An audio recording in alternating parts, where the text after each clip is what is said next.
George Cottle is a mastermind. And he is the best I've ever worked with. I always feel safe, which is number one.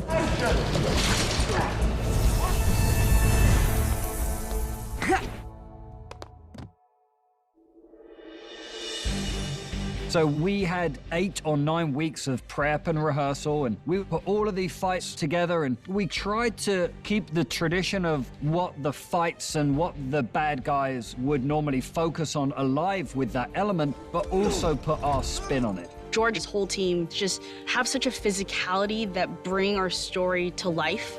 And 3, 2, 1, action. Obviously, wires play such a massive part, but the hard thing for wires with us on this is we had to put some 6, 7, even 8 characters on wires at the same time, and they all had to be very unique to their own character. We couldn't just hang Doc Ock there and hang the Green Goblin there, because it's like, no, they move very differently, and the Goblin moves around on his flyer, so we had to make sure that when we were doing wires with him, that it played uniquely to his movements and his character. And that was one of the hardest things for us, was to make sure that we had all of those components together to make sure that the character was represented correctly from the wires and from the way they put the fights together. Oh, I never want to do this ever again! MJ, I'm so sorry, but I can't see anything with your hand in my... I'm sorry. We have an incredible team of people who make sure that we are very safe. It's like, whenever in the world will I be able to experience this stuff? First day we had Zendaya with us was her jumping off a bridge in New York for the opening sequence.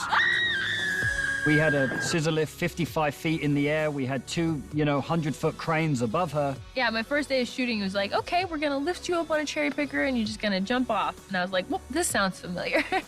We had the camera right next to her on a high-speed winch. We had her on a decelerator. She did nearly 50 feet of free fall and 9 feet of deceleration to a mark, and absolutely perfect. What are you doing at work today? Oh, well, I just put a harness on and jumped off this thing. Yeah, Stuck it.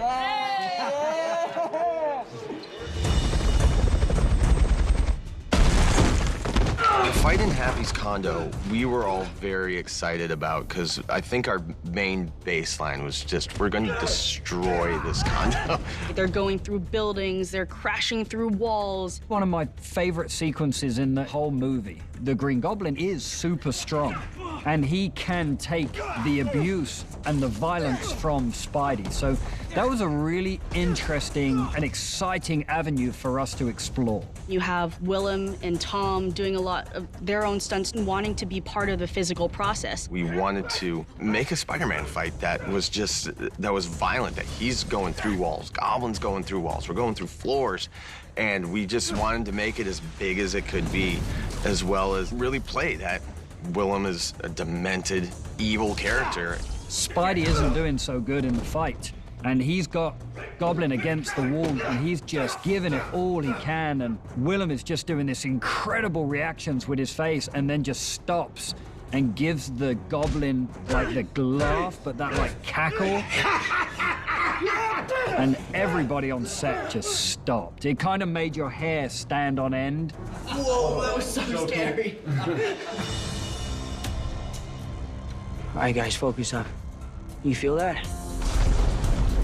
When you get to a third act battle in any film, you want it to be satisfying. It's a level of emotion, I think, that will rival the level of spectacle. When you have 5+ villains, 3+ heroes, MJ, Ned, and Doctor Strange in the mix, it's very, very big, and we're having fun with the setting of the Statue of Liberty. Spidey has, for so many years, been born, bred, raised in New York. For them to base the final battle around the Statue of Liberty was pretty incredible, really. It's at the Statue of Liberty. I mean, there's no way practically to do that, with a set, with the proper proportions, so we have to do it blue screen. That shot where we all land on the crown is one of the hardest Spider-Man landings I've ever done, because the crown was just so uneven, and in the Spider-Man suit you can't see anything, and I was really trying to land in the most iconic Spider-Man pose. Poor Peter. Too weak to send me home to die. At this point, Tom has got so much hatred, and so much of the fight had to be that raw aggression and that pure anger. But, you know, we also know that he has to hold his temper, or else that's going to be the one thing that's going to let him down. There was some really fantastic fight stuff, and Tom Holland just absolutely did a fantastic job. And Willem brought his A game.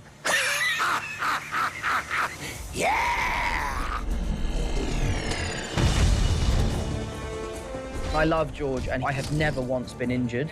And that's a testament to his professionalism, his skill set, and also his team. I'm always very safe. I think when you add more practicality, you can show the audience that it's actually these people doing these stunts and all of this action. The more you can incorporate those real moments, I think it just sells it all so much more. I'm in such awe of everyone on that stunt team and our actors and their ability to pull it off.